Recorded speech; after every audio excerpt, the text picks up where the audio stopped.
নমস্কাৰ স্বাগতম জনাইছোঁ মোৰ ইউটিউব চেনেলৰ অন্য এটা নতুন ব্লগৰ মাজলৈ 3-4 দিনমানৰ আগতে মই ভিডিঅ' এটা আপলোড কৰিছিলোঁ আৰু ভিডিঅ'টোত মই বহুত ভাল ৰেছপন্স পালোঁ যে মোৰ পুৰণা কিছুমান ছাবস্ক্ৰাইবাৰে মোক এতিয়াও মোৰ ভিডিঅ'ৰ কাৰণে ৱেইট কৰি আছে বুলি গম পালোঁ আৰু মই ভিডিঅ' বনোৱা প্ৰায় বাদেই দিয়া নিচিনা হৈছিলে আৰু সেইকাৰণে আজি কেৱল ভিডিঅ' বনাওঁ বুলি যাবলৈ ওলাইছোঁ মই কেম্পলৈ এইটো হৈছে পুলটো এখন আছে আমাৰ ঘৰ এইটো পুলটো মৰমৰ চিনাকি কৰি দিছোঁ আৰু মই বৰ্তমান যাম আমাৰ ঘৰৰ পৰা মোৰ কেম্পটোলৈ দূৰ হৈছে 25 কিলোমিটাৰছমান হয় বগলী বুলি কয় ঠাইডোখৰ হাৰমতিত আৰু মোৰ ঘৰ হৈছে বিৰপুৰীয়াত আৰু এতিয়া মই যাবলৈ ওলাইছোঁ কেম্পলৈ আজি ৰাতি গৈ মই কেম্পত থাকিম আৰু কেম্পত থাকি কাইলৈ পুৱা আমাৰ ৰঙা ৰিজাৰ্ভ ফৰেষ্টত মই বাৰ্ডিং কৰিম গতিকে এইটো এটা বাৰ্ডিং ব্লগ হ'বলৈ গৈ আছে আজি গৈ মই কেম্পত কেনেকৈ থাকোঁ কি কৰোঁ কাইলৈ কি বাৰ্ডিং কৰোঁ কেনেকৈ কি চৰাই বিচাৰি পাওঁ সেই সকলোখিনি এই ভিডিঅ'ত মই দেখুৱাবলৈ চেষ্টা কৰিম চ' ব'লক ভিডিঅ'টোৰ সৈতে আগবাঢ়ক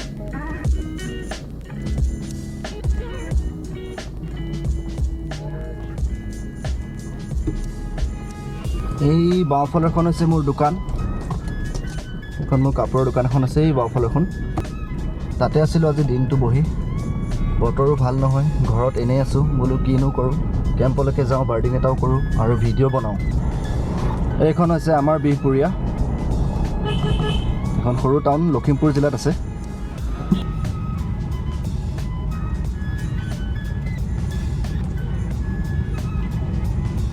বৰ্তমান আহি পাইছোঁ এই বান্দৰদেৱা আৰু বান্দৰদেৱাখন হৈছে অসম আৰু অৰুণাচলৰ সীমান্তৱৰ্তী এখন সৰু চহৰ আৰু এটা ইণ্টাৰেষ্টিং কথা ইয়াতে যিমানবিলাক তেল ডিপু আছে চব তেল ডিপুবিলাক বাওঁফালে এইটো দেখিছেনে ইণ্ডিয়ান অইলৰ কাৰণটো হৈছে অৰুণাচলৰ তেলৰ দামটো কম এতিয়া আমি তেল ভৰালে অৰুণাচলতে ভৰাওঁ কাৰণ ডিজেলৰ দাম তাত 80 টকা অসমত 90 টকা 10 টকাৰ ডিফাৰেঞ্চ হয় আহি কেম্প পালোহি কুকুৰ ৰৈ আছে ই আমাৰ কেম্পৰে কুকুৰ আচলতে গাঁৱৰে কুকুৰ কিন্তু ই আমাৰ লগতে থাকে আমি অহাৰ কাৰণে দৌৰি আহিছোঁ বৰ্তমান গাঁৱৰ পৰা ৰাতিয়ে হৈ গ'ল কেম্প পাওঁতে আৰু আজি ৰাতি কিবা এটা বনাই খাব লাগিব অকণমান বজাৰ চজাৰ কৰি আনিছোঁ তুষাৰদিও আহিছে আজি আমি তিনিওটাই লগ হৈছোঁ তুষাৰদি মই কলল দা তুষাৰদি পঢ়ি আছে বেগ চেগ লৈ আনিছোঁ এইবিলাক কিহৰ ডকুমেণ্টছ ভিয়েটনাম আমি কিবা এটা বনাবলৈ যোজা কৰিছোঁ তুষাৰদি নহৰু গুচাইছে আৰু বৰুৱাদাকো বহুত দিনৰ মূৰত লগ পালোঁ বৰুৱাদা ভালে আছেনে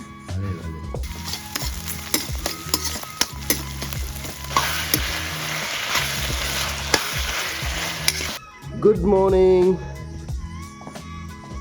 ৰাতিপুৱা শুই উঠিলোঁ প্ৰায় 7টা মানেই বাজিলে আৰু বেছি সোনকালে জংঘলৰ ভিতৰত সোমাবলৈ ভয় থাকে কাৰণ হাতীবিলাক অকণমান পুৱা ভাগলৈকে বেছি এক্টিভ হৈ থাকে সেইকাৰণে আমি লাহেকৈ সোমাম তুষাৰদি উঠি বহি আছে চাহ একাপ খোৱালে আমাক তাতে খাই ৰেডি হ'লোঁ আমি এতিয়া বৰুৱাদাই কি কৰি আছে চাওঁগৈ বৰুৱাদাও যাব আমাৰ লগত এখন বৰুৱাদাৰ স্কুটি 6 মাহমান হ'ল কিনা অ' বৰুৱাদা ৰেডি নে আপুনি অঁ ছোৱালী থৈ আহিব নি কি কৰি আছে আপুনি হয় নি এইটো আমাৰ বৰোদাৰ ৰাতি আমি এতিয়া যাবলৈ ওলাইছোঁ জংঘললৈ বাৰ্ডিং কৰিবৰ কাৰণে আৰু যি চৰাই পাওঁ সকলোখিনি আজি বিচাৰিম যোৱা ভিডিঅ'টোত আমাৰ মই কেম্পটো দেখুৱাইছিলোঁ এইটো চাংঘৰ আছিলে এইফালে আমাৰ কটেজ দুটা যদিহে যোৱা ভিডিঅ'টো চাইছিলে তেনেহ'লে মই কেম্পটো অভাৰঅলি দেখুৱাইছিলোঁ আৰু আমাৰ লগত বৰুৱাদা যাব আচলতে আমি কেম্পটো বৰুৱাদাৰ মাটিতে বনাইছোঁ আৰু মোৰ ভিডিঅ'বিলাক যদি আপোনালোকে চাইছে তেনেহ'লে জানেই আমি কেনেকৈ ষ্টাৰ্ট কৰিছিলোঁ তেজীয়া কেম্প কেনেকৈ জড়িত হৈছিলোঁ বৰুৱাদাৰ সৈতে আৰু বৰুৱাদা আমাৰ টীমৰ এজন মেম্বাৰ হয় তেখেতৰ কাম হৈছে হাতী চোৱা চিতা কৰা তেখেত আমাৰ তেজীয়া কেম্পৰ এলিফেণ্ট গাইড হয় যিহেতু আমি গেষ্টসকলক লৈ যাওঁ জংঘলৰ ভিতৰলৈ বাহিৰৰ পৰা অহা ফটোগ্ৰাফাৰবিলাকক তো হাতীৰ বহুত ৰিস্ক আছে এই জংঘলখনত হাতী যথেষ্ট আছে হাতী আৰু কেইটামান ছিংগল হাতী আছে সেই ছিংগলকৈ ঘূৰি থকা হাতীকেইটা বহুত ডেঞ্জাৰ হয় আৰু মানুহ দেখিলে চাৰ্জ কৰে সেইকাৰণে ৰাস্তাটো ক্লিয়াৰ আছেনে নাই আৰু আমি য'ত বাৰ্ডিং কৰোঁ তাৰ ওচৰে পাজৰে হাতী আছে নাই সেইবিলাক চোৱা চিতা বৰুৱাদাই কৰে তো বৰ্তমান আমি যাবলৈ ওলাইছোঁ তুষাৰদি আছে মই আৰু বৰুৱাদা বৰুৱাদা কি জংঘলৰ পৰা শাক পাচলি বুটলিম বুলি ভাবিছে নেকি আজি মেইন টাৰ্গেট কি শাক পাচলি আজি আপোনাৰ টিকনি বৰুৱা টিকনি বৰুৱা পালে দিব দে মই লৈ যাম ঘৰলৈ বহু দিনৰ মূৰত আপোন হাবিখনত সোমাইছোঁ প্ৰায় 20 দিন মানেই হ'ল তেজীয়া কেম্পৰ ছিজন শেষ হোৱাৰ পিছৰ পৰা এই ফৰেষ্টখনলৈ সোমোৱাই হোৱা নাই। আৰু এইখন হৈছে ৰঙা সংৰক্ষিত বনাঞ্চল, যিখন লখিমপুৰ জিলাত অৱস্থিত। আৰু বৰ্তমান যিহেতু বাৰিষা আহিছে, গতিকে কিছুমান গ্ৰীষ্মকালীন আলহী চৰাই বৰ্তমান অসমৰ হাবিবিলাকলৈ আহিছে। মই প্ৰায় ভিডিঅ'বিলাকত শীতকালীন আলহী চৰাইবোৰ দেখুৱাওঁ, যিবিলাকক উইণ্টাৰ মাইগ্ৰেটৰী বুলি কোৱা হয়। ঠাণ্ডা দিন হ'লে আহে আৰু গৰম দিন হ'লে গুচি যায়। ঠিক তেনেদৰে গৰম দিনতো কিছুমান চৰাই আমাৰ অসমলৈ আহে, আৰু সেইবিলাকক গ্ৰীষ্মকালীন পৰিভ্ৰমী চৰাই বা ছামাৰ মাইগ্ৰেটৰী বাৰ্ডছ বুলি কোৱা হয়। আজি ছামাৰ মাইগ্ৰেটৰী বাৰ্ডছ কিবা পাওঁ নেকি চাওঁ। আৰু ছামাৰ মাইগ্ৰেটৰী কিছুমান বহুত ধুনীয়া ধুনীয়া চৰাই আমাৰ অসমলৈ আহে, যেনেকৈ হৈছে Malayan night heron, Blyth's paradise flycatcher, black back dwarf kingfisher, ruddy kingfisher, western hooded pitta, এনেকুৱা ধৰণৰ কিছুমান চৰাই অসমৰ হাবিবিলাকলৈ গ্ৰীষ্মকালীন অতিথি হিচাপে আহে। আৰু কেতেকী চৰাই বহুতখিনি প্ৰজাতি আছে, যিখিনি কুকু বুলি কয়। চেষ্টনাট উইং কুকু, জেকবিন কুকু, এছিয়ান ইমাৰেল কুকু, ভায়লেট কুকু, স্কুৱেৰ টেইল ট্ৰংক কুকু, এনেকুৱা ধৰণৰ কিছুমান ছামাৰ মাইগ্ৰেটৰী বাৰ্ডছ অসমৰ হাবিবিলাকলৈ আহে। তো আজি ছামাৰ মাইগ্ৰেটৰী বাৰ্ডছে কিছুমান টাৰ্গেট হ'ব। বিশেষকৈ আমি ৱেষ্টাৰ্ণ হুডেড পিত্তা বিচাৰিম আজি। ৱেষ্টাৰ্ণ হুডেড পিত্তাটোৰ অসমীয়া নামটো হৈছে বাঁহতলী চৰাই। আৰু বাঁহতলী চৰাইটো এটা বহুত ধুনীয়া চৰাই। আচলতে পিত্তা যিমানবিলাক আছে ন, প্ৰত্যেকটো পিত্তাই বহুত ধুনীয়া হয়। আমাৰ অসমত যিটো স্থানীয়ভাৱে থাকে ৰেচিডেণ্ট পিত্তা, সেইটো হৈছে ব্লু নেপ পিত্তা, আৰু এটা হৈছে মাইগ্ৰেটৰী পিত্তা, যিটো হৈছে ৱেষ্টাৰ্ণ হুডেড পিত্তা। ৱেষ্টাৰ্ণ হুডেড পিত্তা হয়তো মষ্ট প্ৰবলি আহিব হৈ গ'ল। অসমৰ কোনো হাবিৰ পৰা বহুতে আপডেট দি আছে ৱেষ্টাৰ্ণ হুডেড পিত্তা আহিছে, গতিকে আমাৰ ৰঙা ৰিজৰ্ভতো নিশ্চয় আহিছে চাগে। আজি অলপমান বিচাৰ খোচাৰ কৰিম আৰু সেইবিলাকে আপোনালোকক দেখুৱাবলৈ চেষ্টা কৰিম। এতিয়া আমি জংঘলৰ ভিতৰলৈ সোমাই আহিছোঁ, আৰু আহিয়ে আপোনালোকক মই আগতে দেখুৱাইছোঁ যে এইখন হাবিৰ এজোপা প্ৰকাণ্ড বটগছ আছে এইখিনিতে। এইজোপা হৈছে বটগছজোপা। ৰ'ব মই অলপমান ওচৰৰ পৰা দেখুৱাম। এইজোপা হৈছে এজোপা প্ৰকাণ্ড বটগছ, banyan tree, the national tree of India. এজোপা বহুত প্ৰকাণ্ড গছ। আপোনালোকে ধৰিব পাৰিছেনে নাজানো। ইয়াত চাওক, ইহঁতে দুজন খোজকাঢ়ি গৈ আছে, আৰু ইহঁতৰ তুলনাত চাওক গছজোপা কিমান ডাঙৰ।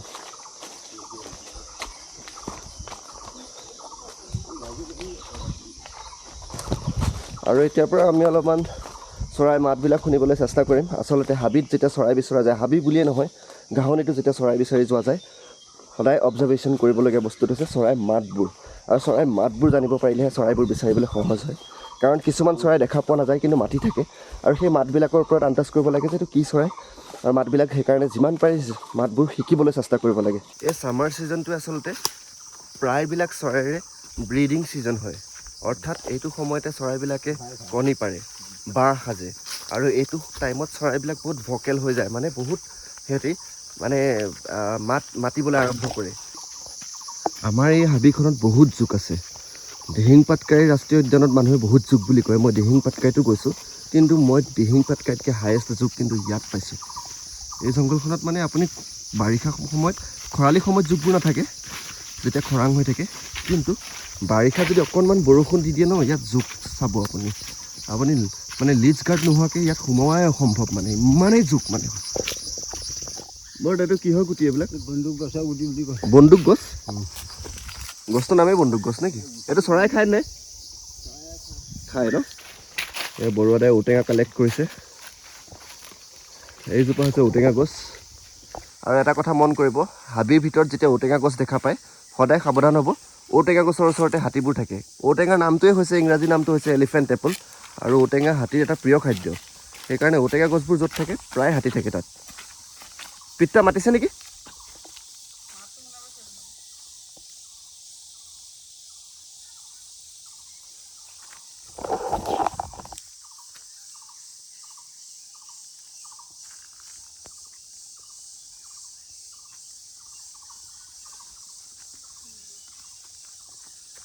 আমি ৱেষ্টাৰ্ণ হুডেড পিত্তাৰ মাতটো শুনা পোৱা নিচিনা লাগিলে।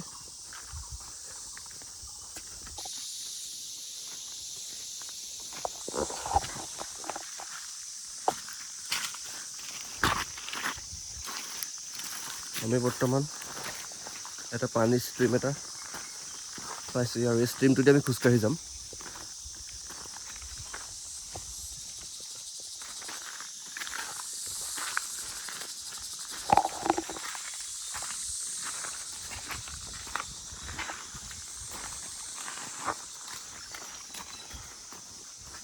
ওপৰত উঠি যাব নি? বলক বলক। ব্লাইটছ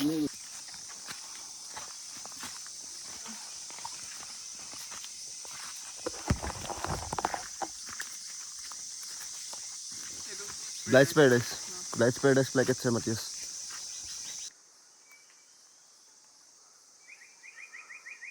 এই নেক্সটেই পাই গ'লো, এইটো নেক্সট এইটো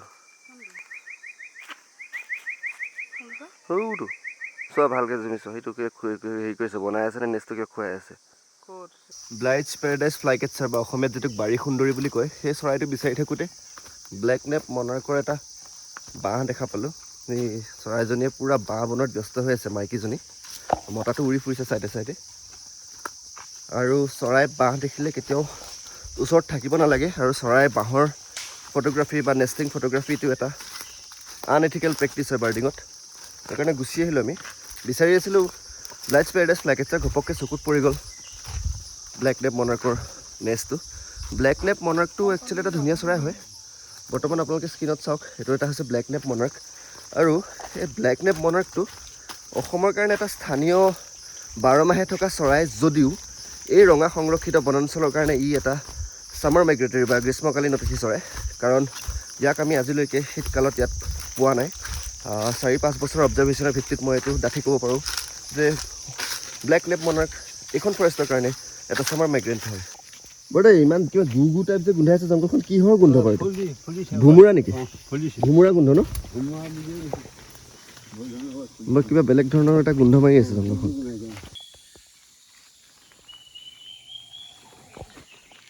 দেখিলা? এই হুদেত পিত্তা মাতিলে, শুনিলা? হুদেত পিত্তাই মাতি আছে, আৰু ইয়াতে স্কুৱেৰ টেইল ৰংগ কুকুৰে মাতি আছে। হুদেত পিত্তাটো বিচাৰিব লাগিব আমাৰ মেইন টাৰ্গেট আজি।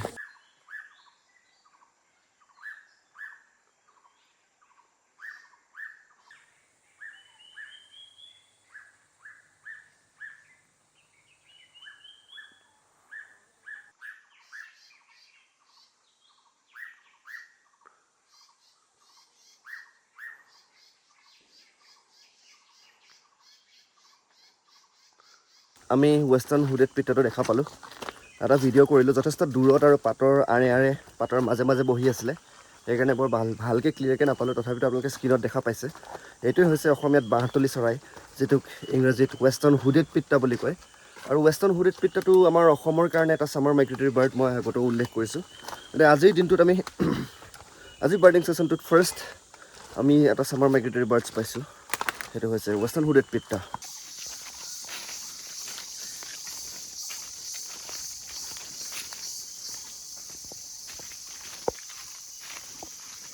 কি চৰাইখিনি? অডিকেফ। অথনি পানীত ডুবকি মৰাটো অডিকেফে আছিলে নেকি?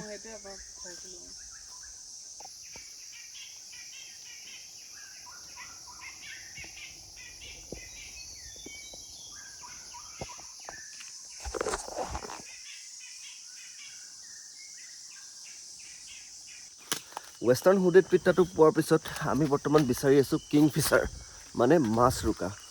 আমি মাছৰোকা সকলোৱে দেখিছোঁ, গাঁৱে ভূঞে নগৰে চহৰে পথাৰে পুখুৰীয়ে পাৰত বিলৰ পাৰত আমি সাধাৰণতে মাছৰোকাবোৰ দেখা পাওঁ। আৰু সেইকেইটা মাছৰোকা হৈছে 4টা প্ৰজাতিৰ মাছৰোকা। এটা হৈছে কমন কিংফিচাৰ, বা যিটো সাধাৰণতে দেখা আমি যিটো অকল মাছৰোকা বুলি কওঁ।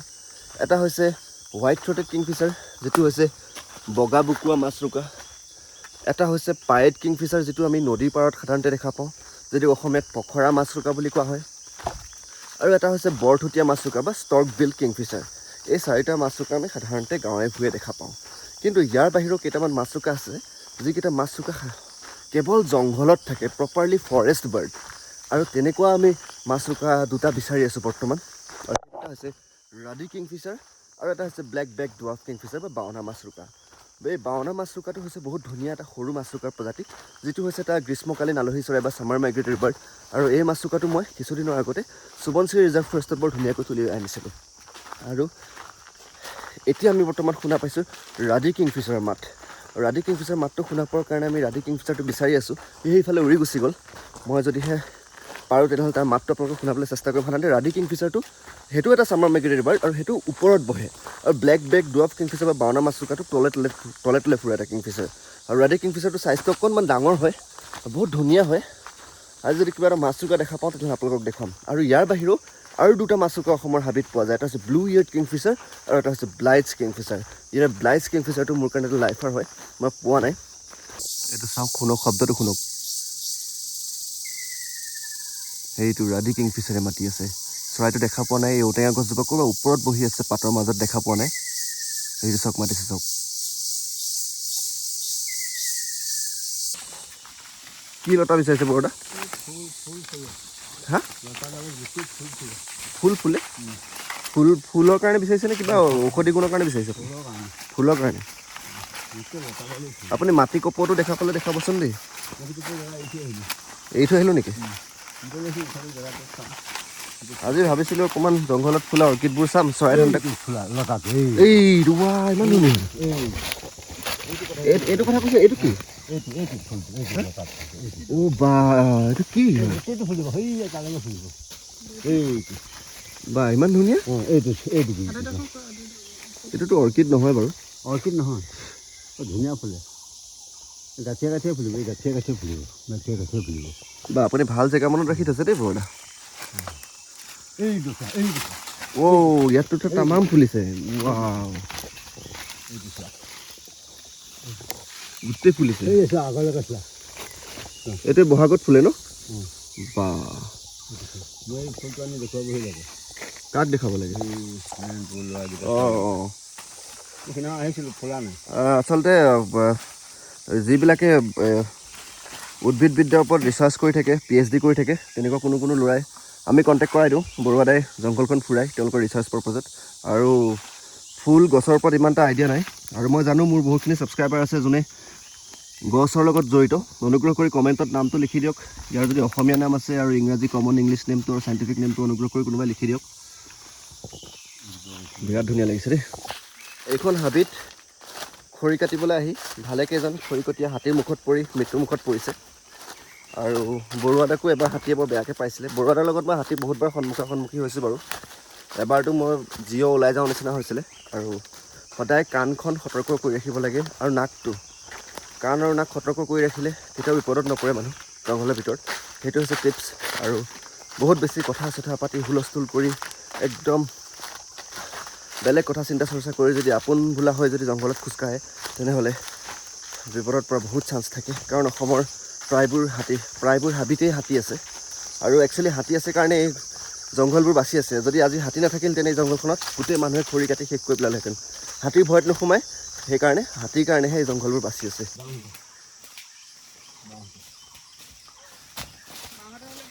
যোৱা ভিডিঅ'টোত মই এটা কমেণ্ট পাইছিলোঁ যে মই বাৰ্ড ফটোগ্ৰাফীৰ কাৰণে কি গেজেটছ ব্যৱহাৰ কৰোঁ। সেইকাৰণে থ্ৰুতে মই আপোনালোকক মোৰ কেমেৰাটো দেখুৱাম বুলি ভাবিছোঁ। এইটো হৈছে কেমেৰাটো, এইখন হৈছে কেমেৰাটো। এইটো হৈছে নিকন Z6II, এটা মিৰৰলেছ কেমেৰা বডি। আৰু এইটো হৈছে DSLR লেন্স হয়। এইখন 200 to 500 mm টেলিফটো লেন্স। আৰু যিহেতু লেন্সখন DSLR আৰু কেমেৰাটো হৈছে মিৰৰলেছ, সেইকাৰণে মিৰৰলেছ আৰু DSLR মাজত মই এটা এডাপ্টাৰ ইউজ কৰিছোঁ। এইটো FTZ এডাপ্টাৰ বুলি কয়। এতিয়া মই যদি খুলি দেখুৱাওঁ আপোনাক, এইখন হৈছে লেন্সখন। এইখনৰ ওজনটো বেছি, আৰু ওজনটো কম। এইটো হৈছে কেমেৰাটো জাষ্ট ইমানকণি সৰু। আৰু লেন্সখন হৈছে এইখন। লেন্সখন এনেকৈ জুম কৰিবৰ কাৰণে এনেকৈ ঘূৰাই ল'ব লাগে। এইটো হৈছে 500 mm। আৰু একদম ফুল জুম আউট কৰি দিলে 200 mm হৈ থাকে। তো এইটো এই ছেটআপটোৱে মই ইউজ কৰোঁ। আৰু এইটো এনেকৈ লগাই দিলে লেন্সখন কানেক্ট হৈ গ'ল। ইয়াত বেলেগ লেন্স ইউজ কৰিব পাৰি। আৰু ৱাইল্ড লাইফ ফটোগ্ৰাফীৰ কাৰণে যিহেতু টেলিফটো বা জুম লেন্সে ইউজ কৰিবলগীয়া হয়, সেইকাৰণে 200 to 500 mm এইখন মোৰ আগতে যেতিয়া DSLR ইউজ কৰিছিলোঁ, সেই DSLR লেন্স এখন মই ইউজ কৰিছোঁ। একচুৱেলি মিৰৰলেছৰ লগত মিৰৰলেছ লেন্স ইউজ কৰিলে বেছি বেটাৰ ৰিজাল্ট পোৱা যায়। সেইকাৰণে কামিং ফিউচাৰত মই এই লেন্সখন চেঞ্জ কৰিব লাগিব। মই জেড মাউণ্টৰ মানে মিৰৰলেছৰ কাৰণে যিবিলাক লেন্স বনিছে তেনেকুৱা এখন লেন্স কিনিব লাগিব। হৈছে মোৰ এটা Insta360, এটা 360 ডিগ্ৰী কেমেৰা, এটা একশ্যন কেমেৰা হয়। ইয়াতে ছিংগল লেন্সো ইউজ কৰিব পাৰি, আগফালৰ লেন্সো ইউজ কৰিব পাৰি, 360 কেমেৰাও কৰিব পাৰি। আৰু এডাল ষ্টিক লগাই থোৱা আছে। কেমেৰাটো হৈছে এইটো।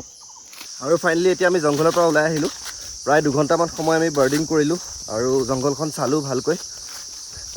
চৰাই ভালেখিনি স্পেচিছে দেখা পাইছোঁ ৰেচিডেঞ্চ স্পেচিছ যিবিলাক আমাৰ বুলবুল হওক হোৱাইট থ্ৰ'টেড বুলবুল ব্লেক ক্ৰেষ্টেড বুলবুল এইবোৰ দেখা পাইছোঁ কিন্তু যিহেতু আমি মেইনলি ছামাৰ মাইগ্ৰেটৰী বাৰ্ড চাবৰ কাৰণে গৈছিলোঁ সেইকাৰণে অলপমান ফ'কাছটো আমাৰ ছামাৰ মাইগ্ৰেটৰী বাৰ্ডছৰ ওপৰত থাকিল ৰাডি কিংফিছাৰ কল পালোঁ ৱেষ্টাৰ্ণ হুডেড পিটটা ধুনীয়াকৈ আমি দেখা পালোঁ ভিডিঅ' কৰিলোঁ আৰু বাৰ্ডিংটো এনেকৈ সমাপ্ত কৰিব লৈছোঁ আমি কেম্পলৈ গৈ আছোঁ আৰু এনেকৈ কেম্পলৈ আমি গৈ আছোঁ আমি বেলেগ এটা ৰাস্তা দি আহিছোঁ আৰু যিটো ৰাস্তা দি গৈ আছোঁ এই ৰাস্তাটোক ইয়াৰ লোকেল মানুহবিলাকে ৰাজগড় বুলি কয় বা ৰাজআলি বুলি কয় আৰু এইটো কোনটো ৰাজআলি আপোনালোকে গম পাইছেনে নৰনাৰায়ণৰ দিনত যেতিয়া চিলাৰায়ে অসমৰ ইমূৰৰ পৰা সিমূৰলৈকে মানে কোচবিহাৰৰ পৰা কোচসকলৰ ৰাজধানী আছিলে কোচবিহাৰ কোচবিহাৰৰ পৰা অসমৰ একদম পূব প্ৰান্তলৈকে এটা ৰাস্তা বনাইছিলে যিটোক গোহাঁই কমল আলি বুলি কোৱা হয় আৰু বৰ্তমান আমি খোজকাঢ়ি থকা আলিটো হৈছে গোহাঁই কমল আলি এইটো একদম অসমৰ ইমূৰৰ পৰা সিমূৰলৈকে আছে কিন্তু এই ৰাস্তাটো মানে এতিয়া বৰ্তমান এবাণ্ডন হৈ গ'ল অসমৰ কোনো ঠাইত এই ৰাস্তাটো পকী ৰাস্তা হিচাপেও দেখা পোৱা যায় কোনো ঠাইত আকৌ সেই ৰাস্তাটো একেবাৰে চিনো নাই আৰু কোনো ঠাইত আকৌ এনেকুৱা জংঘল হৈ গ'ল আৰু এই ৰাস্তাটো আজিৰ পৰা 20-25 বছৰ আগত মানুহে ব্যৱহাৰ কৰি আছিলে কিন্তু হাতীৰ প্ৰকোপত থাকিব নোৱাৰি এই ৰাস্তাটো বৰ্তমান মানুহে পৰিত্যাগ কৰিলে আৰু বেলেগ ৰাস্তাবোৰ বনালে গতিকে আমাৰ পিছফালে থকা গাঁওবিলাকলৈ যাবলৈ বেলেগ ৰাস্তা আছে এই ৰাস্তাই কোনো অহা যোৱা নকৰে কাৰণে বৰ্তমান এনেকুৱা জংঘল হৈ গৈছে চাওক এই আমি পিছফাল দি আহিলোঁ সেইটো সন্মুখতে ঘৰটো হৈছে বৰোদা ঘৰ আৰু সেইফালে সেইটো হৈছে আমাৰ কেম্প এয়া হৈছে চাহ বাগিচা এই চাহ বাগিচাখিনি বৰোদা আপোনাৰ নহয় আপোনাৰখিনি আপোনাৰ কেম্পাছত থকাখিনি এইখন বেৰখন কেনেকৈ ভাঙিলে কেনেকৈ ভাঙিলে অঁ সেইদিনাখন ধুমুহাত ভাঙিলে নি অঁ সেইটো হৈছে আমাৰ কেম্পটো এইখন এখন আধাখৰীয়া হৈ থাকিলে অংশুমান দাই আঁকিছিলে 2-3 বছৰমান আগতেই আঁকিছিলে আমাৰ কেম্পৰ কাৰণে এইটো এটা চিলভাৰ ইয়েড মেচি আৰু এটা হোৱাইট টেল ৰবিন কিন্তু সম্পূৰ্ণ নকৰিলে সেইকাৰণে এনেকৈ ইয়াত থৈ দিছোঁ পেইণ্টিংখন ভোক লাগি আহিছে একদম জংঘলৰ পৰা আহিলে এইটো আমাৰ টেচিয়া কেম্পৰ এইটো টেচিয়া গ্ৰে বেলিত টেচিয়া আৰু এটা হৈছে স্লেটি বেলিত টেচিয়া এইখন নীলিম দা আঁকি দি থৈ গৈছিলে আমাক আৰু নীলিম দা এই চিলভাৰ ইয়েড মেচি আৰু ব্লু ইং মিনলৰ পেইণ্টিংখনো আঁকিছিলে মই বহুকেইটা ভিডিঅ'ত দেখুৱাইছোঁ এইখন পেইণ্টিংখন আৰু এইবিলাক আমি আমাৰ যিবিলাক বাৰ্ডিং টুৰ সেই বাৰ্ডিং টুৰবিলাকৰ এডভাৰটাইজমেণ্ট ইয়াত লগাইছিলে এইবিলাক বেয়া হৈ গৈছে ফটোবিলাক বৰষুণৰ পৰি আৰু অকণমান এইবাৰ চালিখন চাব লাগিব চালিখন দি আমাৰ অলপমান পানী লিক কৰিছে অলপমান মেৰামতি কৰিব লাগিব নেক্সট ছিজন আৰম্ভ হোৱাৰ আগত যদি ভিডিঅ'টো চাই ভাল পালে তেনেহ'লে ছাবস্ক্ৰাইব কৰিবলৈ নাপাহৰিব আৰু যদিহে আপুনি মোৰ পুৰণা ছাবস্ক্ৰাইবাৰ তেনেহ'লে ভিডিঅ'টো লাইক কৰিব পাৰে পুনৰ এটা নতুন ভিডিঅ'ত লগ পোৱাৰ আশাৰে আজিলৈ আহিছোঁ বাই বাই